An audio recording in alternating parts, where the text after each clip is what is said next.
The blackness of space exploded into fire as the first wave began. The sky around the planet Virion lit with streaks of green and red energy bolts, the rumble of weapons echoing through the hull of the Imperial flagship. Iron Resolve Captain Mara Dran gripped the edge of the command console, her knuckles white as she watched the enemy swarm appear on the forward screen. No one in the Empire had seen ships like these before. They were dark, sharp, and moved like predators cutting across the battlefield.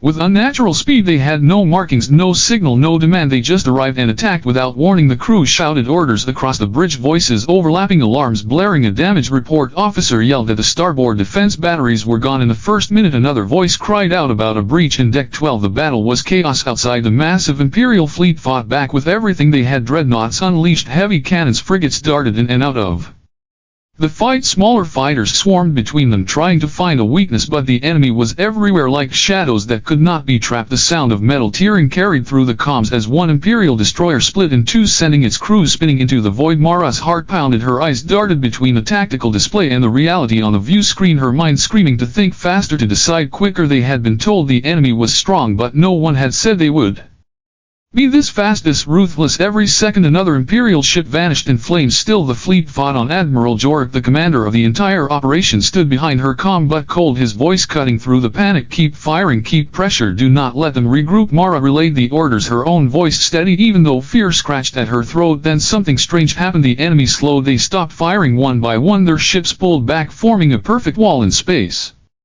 Then without a single shot more, they turned and drifted away, retreating into the darkness. The bridge fell silent. The only sound was the faint hum of the engines and the faint crackle of damaged COMM lines. The tactical officer bent over his console, his face pale. Sir, they are gone, he whispered. Mara frowned. Gone? Why would they just leave? Admiral Jorik leaned over the readings, his eyes narrowing. They are not gone, he said slowly. This was not their full army. This was only their first wave. The words fell heavy on the crew. Everyone understood what it meant. If this was only the beginning, the real attack would be worse, far worse. As the enemy ships disappeared into the void, the sensors picked up something faint, a strange repeating signal deep in the uncharted sector just beyond the edge of the battle. It was like a heartbeat, slow and steady, pulsing through the darkness. Mara stared at it, a cold feeling settling in her chest. She had no doubt it came from the same enemy, and if that was true, then it meant one thing: the first wave had only been a test, and whatever was waiting out there in the dark was bigger, stronger, and closer than anyone in the Empire wanted to believe. The bridge lights flickered, the hum of the engines deepened, and outside the stars seemed to shift as if something enormous had just moved far beyond sight.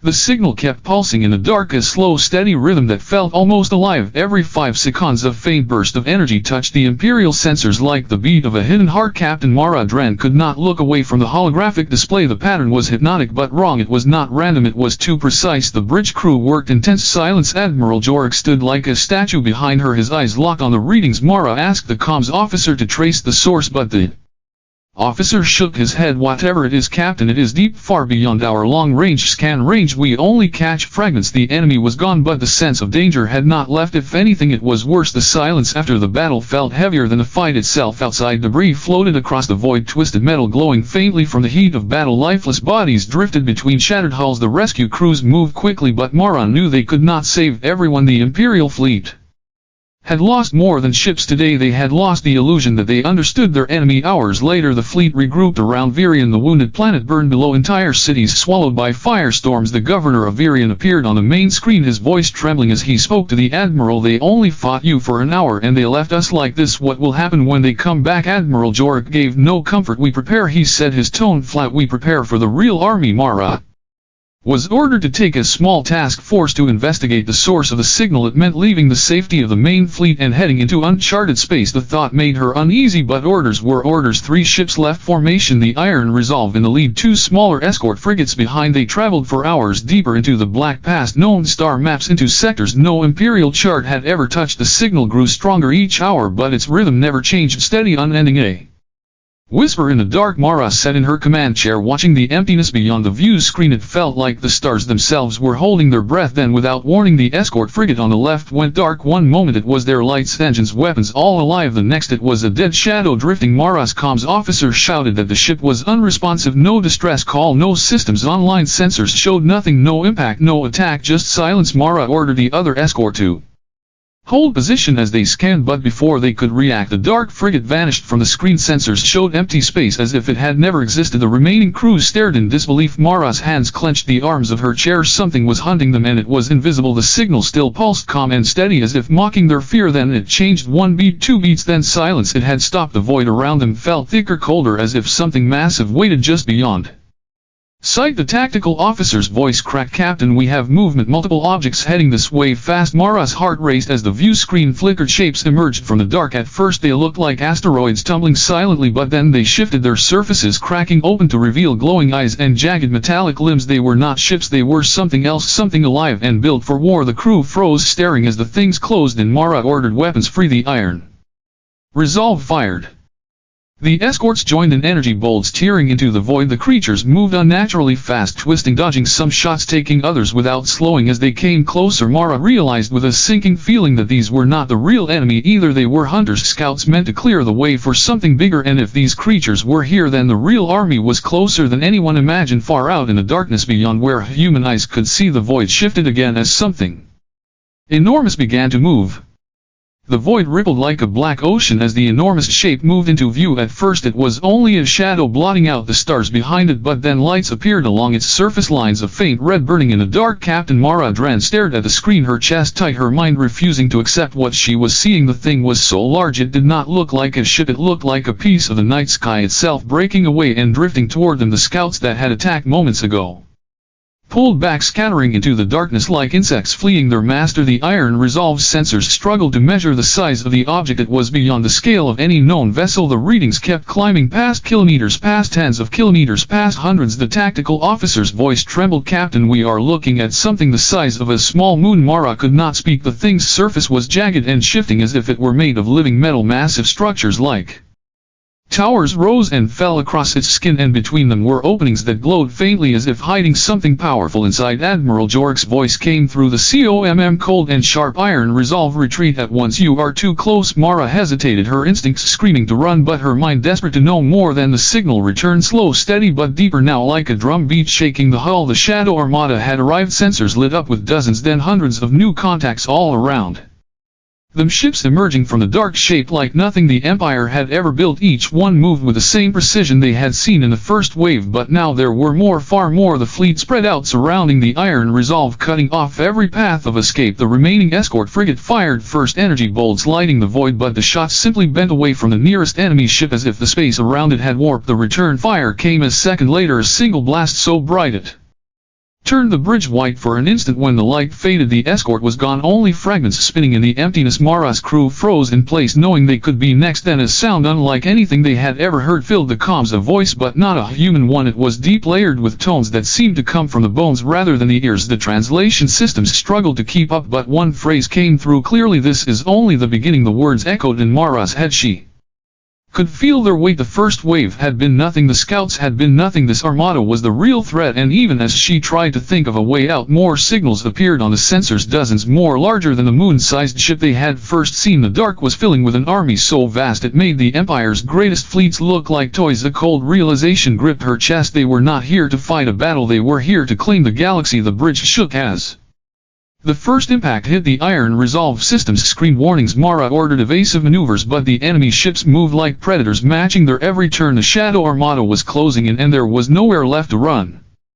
The iron resolve shook under another impact. Alarms screamed across the bridge, red lights flashed and sparks burst from damaged panels. The enemy ships moved in perfect formation, cutting off every escape route like wolves herding prey. Captain Mara Dran stood in the center of the chaos, her voice steady but her eyes scanning every console for any chance to break free. The tactical officer shouted that shields were dropping fast. They had maybe minutes before the hull was breached. Mara ordered full power to engines and told the helmsman to dive. The ship pitched downward into the void, twisting between two of the smaller enemy vessels. Their hulls were black and jagged and seemed to drink in the light around them. The iron resolve fired everything its cannons and missile bays could give. The shots tore into the enemy ships, but the damage seemed minimal. The aliens either ignored the hits or healed them instantly. Then another blast from above rattled the deck. Mara gripped the rail, her teeth Clenched Admiral Jorik's voice crackled through the COMM hold position. Captain, there is no running from this. Mara wanted to argue, but she knew he was right. The enemy moved too perfectly. Every turn, every thrust countered before it even began. They were trapped. The giant moon-sized ship loomed ahead, blocking the stars, its surface shifting like it was alive. The signal, the deep, slow heartbeat-like pulse grew louder, shaking the very hull, and then it stopped. A stillness fell over the void. The enemy ships froze in place surrounding the Iron Resolve and holding. There was no fire, no movement, just waiting as if for a signal. Unseen, the crew looked at each other in confusion. The silence pressed into their minds until finally the voice returned over the COMM, deep-layered and inhuman. Surrender, we will take what we came for. Mara ignored it, her eyes darting to the sensor display. Something huge was moving behind the moon-sized ship, its form hidden by the darkness, but the readings spiked higher than anything she had seen. It was bigger than the moon ship, maybe bigger than any ship ever built. The COMM voice spoke again, softer but sharper. Surrender and live, resist and be erased. Mara's pulse thundered in her ears. The tactical officer whispered that dozens of smaller craft were leaving the enemy ships and heading straight for them. Each craft was shaped like a spear with glowing tips that seemed to hum with power. They closed the distance in seconds, clamping onto the Iron Resolve's hull. The deck vibrated with the impact. The boarding had begun. Mara drew her sidearm and ordered all security teams to repel boarders. Corridors across the ship exploded into chaos as the alien soldiers poured in. They were tall, covered in segmented black armor with glowing red lines pulsing across their bodies. They moved with terrifying speed and precision, cutting down any resistance. Mara fought alongside her crew, but every alien that fell seemed to be replaced by two more. The ship's AI reported multiple decks lost to the enemy in less than 5 minutes. The engineering bay fell, the medbay was overrun, and the aliens pushed toward the bridge. Explosions shook the air as bulkheads sealed behind them, trying to slow their advance, but nothing seemed to stop them. Finally, the inner doors to the bridge shuddered under heavy blows. The crew backed into a defensive line, weapons ready. Mara took a deep breath, knowing they could not win here. Then the doors blew inward and the aliens stepped through. Their leader, taller than the rest and carrying a staff of black metal with a glowing crystal at its tip. It raised the staff and the crystal flared. A burst of energy knocked the weapons from the hands of every human on the bridge. The leader stepped forward, its voice echoing inside their minds. You have seen nothing yet. The first wave was a whisper. The army is the storm. Surrender the ship. Mara met its gaze, refusing to move, but she knew the fight was over as restraints were locked onto her wrists. She caught a glimpse of the stars beyond the viewport and saw something that froze her blood. Far behind the moon-sized ship, the darkness was alive, shapes moving, too many to count, stretching from one end of the void to the other. The Shadow Armada had been only the front line, and the true invasion had not yet begun. There was truly no way out. The bridge of the Iron Resolve was silent except for the low hum of the alien restraints locking into place. Captain Mara Dren sat in the command chair, her wrists bound, her crew forced to their knees around her. The alien soldiers stood like statues, their black segmented armor reflecting the dim red lights of the bridge. Their leader still held the staff, its crystal pulsing with a slow rhythm like a heartbeat. Mara's mind raced, searching for any plan, any weakness, but the truth was clear. The enemy had control. Then, without warning, a faint sound broke through the heavy air. It was soft, almost too soft to hear, a small crackle on the COMM channel. Mara's head turned slightly, her eyes narrowing. The sound came again, a pulse like a code hidden under static. She glanced at the comms officer, who gave the smallest nod. He had heard it too. The alien leader seemed not to notice, or perhaps did not care. The sound pulsed again, faster now, 3 short beats too long, 3 short. Mara's mind clicked. It was an old Imperial distress code, almost never used anymore because it was too easy to detect, but here in the middle of the enemy armada, hearing it was impossible unless someone inside the fleet had sent it. The thought sent a surge of hope through her chest. She shifted in her chair, keeping her face unreadable. The alien leader gave orders in its deep-layered voice. The soldiers began moving. The crew was forced from the bridge down the main corridor toward the docking bay, where a massive alien transport waited outside the viewport. Mara saw more of the enemy fleet than she had ever imagined, stretching into the darkness like a sea of black metal, each ship glowing with the same faint red lines. The moon-sized vessel hung in the distance, but now she could see something behind it, shapes too large to comprehend, moving slowly like giants in the deep. The COMM pulse came again, faint but steady. Someone was sending a message over and over. Mara's mind burned with questions. Who was it? What did they want? And how could they reach her here? As they stepped into the transport, she caught a glimpse of the inside walls lined with strange machinery and tanks filled with a mist that moved like it was alive. The alien soldiers stood unmoving as the transport detached from the Iron Resolve and drifted toward the moon ship. The closer they came, the more details she saw. Its surface alive with movement, entire sections shifting, opening, closing like the breathing of some huge creature. Then they passed into a vast hangar bay lit by pale white light. Hundreds of alien warriors moved in perfect formation, but among them Mara noticed something strange, a figure moving against the flow. It was wearing the same armor as the others, but its motions were different, more human. It paused just long enough to glance toward her. The visor of its helmet flickered with a brief blue light before turning red again, then it vanished into the ranks. The transport landed with a heavy thud. The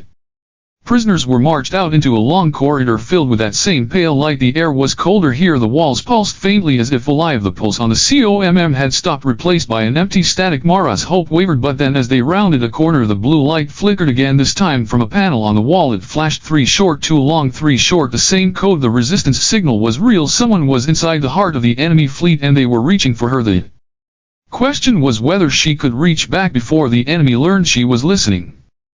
The pale light of the alien corridor made every shadow seem alive. Captain Mara Dran kept her head low as the alien soldiers pushed the captured crew forward, their footsteps echoing on the smooth metallic floor. The air felt heavy as if the walls themselves were pressing in with each step. Mara's mind was fixed on the blue flicker she had seen on the wall panel. The code was not a coincidence. Someone was here watching her, moving unseen and risking everything to make contact. The prisoners were led through a massive hall where hundreds of alien warriors trained in absolute silence, their movements precise and identical as if guided by one mind. Beyond the hall they entered a chamber lined with tall transparent cylinders, each filled with a swirling gray mist. Faint shapes moved inside the mists, but it was impossible to tell if they were alive. The alien leader with a black staff stepped forward, speaking in its deep layered voice. A set of doors at the far end slid open, revealing another corridor dimly lit and lined with strange markings like flowing symbols that shifted as Mara looked at them. The crew was split into groups and led away. Mara was pushed into a side passage with only 2 guards at her back. They moved her deeper into the ship, the air colder, the light dimmer. Her boots echoed against the floor in a slow rhythm. Then one of the wall panels ahead flickered blue. She kept her face blank, but her eyes caught the signal 3 short 2 long 3 short. It flashed twice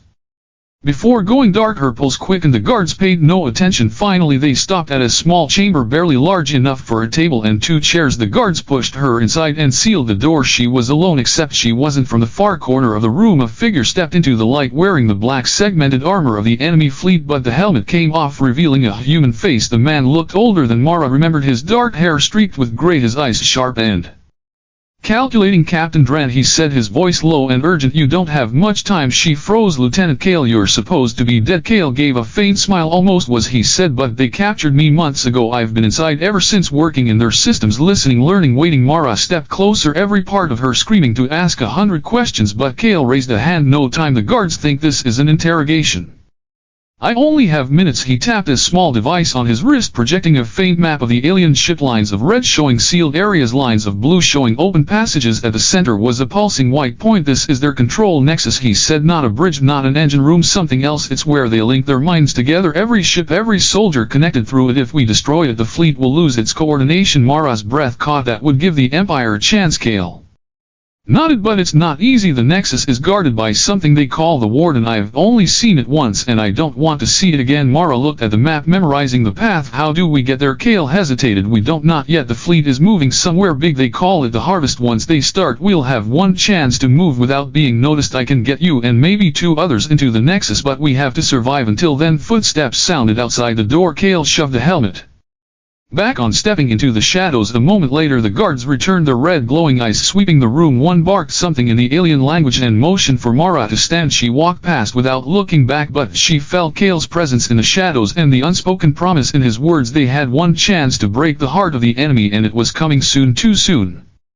The alien ship shuddered as the harvest began. Captain Mara Dran felt a change in the air like a storm breaking. The steady hum of the corridors turned into a low pulsing vibration that seemed to come from the walls themselves. The guards moved faster now, their red eyes brighter, their movements sharper. The prisoners were herded into holding bays while the rest of the alien fleet shifted position outside. Through the narrow viewport Mara saw entire formations of enemy ships moving in perfect lines toward a distant cluster of stars, their paths lit by the faint glow of a moon-sized vessel leading the way. In the confusion Kale appeared beside her, disguised once again in alien armor, his voice low. It's time. The guards at the bay entrance were distracted by a surge of comms activity, giving Kale the chance to pull Mara and 2 other crew members, Lieutenant Harris and Engineer Vale, into a side corridor. They moved quickly, following Kale through twisting passages lit only by dim blue strips Overhead, every step brought them deeper into the ship, away from the holding areas and toward the heart of the enemy. The map Kale had shown flickered on his wrist, leading them through maintenance shafts and empty storage bays. The air grew colder, the walls darker, the low pulse louder like a heartbeat guiding them. Finally they reached a narrow vertical shaft with no light. Kale pulled a small device from his belt and pressed it to the wall. The metal rippled and opened just enough for them to slip through. On the other side was a massive chamber unlike anything Mara had seen before. The walls were alive with shifting light patterns flowing like rivers of data. In the center rose a towering structure of black metal twisted into shapes that hurt the eyes to look at. Suspended within it was a sphere of pure white light pulsing with the same rhythm as the alien signal. Dozens of thick cables connected the sphere to the walls and floor. The control nexus, Kale whispered. It was beautiful and terrifying. Alien soldiers in heavier armor than any they had seen stood in a circle around it, motionless except for the faint tilt of their heads, like they were listening to something no human could hear. And then the warden appeared. It emerged from the wall itself, its body part metal, part shadow, its face a shifting mask of red light. It was taller than any of them, its limbs long and jointed wrong. It carried no weapon, but the air around it rippled like heat. Kale's voice dropped. Don't let it touch you. The warden moved without sound, its form bending in ways that made the ice slip off. Mara signaled Harris and Vale to split left, while she and Kale moved right. The goal was simple: plant the charges on the Nexus supports and get out alive. But the warden moved faster than thought. One moment it was across the room, the next it was in front of Kale, its shadowed hand reaching through the air. Kale ducked, rolling clear as Harris fired his rifle. The shots bent away as if the space between them and the warden wasn't real. Vale slid under a cable, planting the first charge. Mara sprinted to the far side, dodging the alien guards, who now moved as one, their attention split between protecting the Nexus and obeying the unseen will of the warden. Kale planted his charge. The sphere's light flickered. The warden turned toward him, its mask flaring brighter. Mara shouted his name, but her voice was drowned by a deep, unearthly roar that came from everywhere at once. Harris planted the final charge and Kale hit the detonator. The world turned white. The soundless explosion ripped through the chamber, light flooding the corridors. The floor buckled, the walls cracked, the sphere shattered into 1,000 burning fragments. The alien guards froze, their movements breaking into chaos without the link. The warden let out one final distorted scream before folding in on itself like paper burning. Mara grabbed Kale, hauling him toward the collapsing shaft behind them. The entire Nexus chamber began to fold in as if the ship itself was trying to hide the wound. They climbed, pulled, ran until they reached an outer hangar where stolen alien craft were docked. Vale leapt into the pilot's seat, slamming the controls. The small craft shot into the void, dodging debris as the massive moon-sized ship behind them began to twist and fracture. The alien fleet shuttered, formations breaking, ships drifting without direction. The heart of the enemy had been struck, and for the first time since the war began, the galaxy had a chance. Mara sat in the co-pilot's seat, staring at the chaos outside, her heart still pounding. The fight was far from over, but as the stars opened up before them, she knew they had taken the first step toward victory, and maybe, just maybe, toward ending the shadow of the real army forever.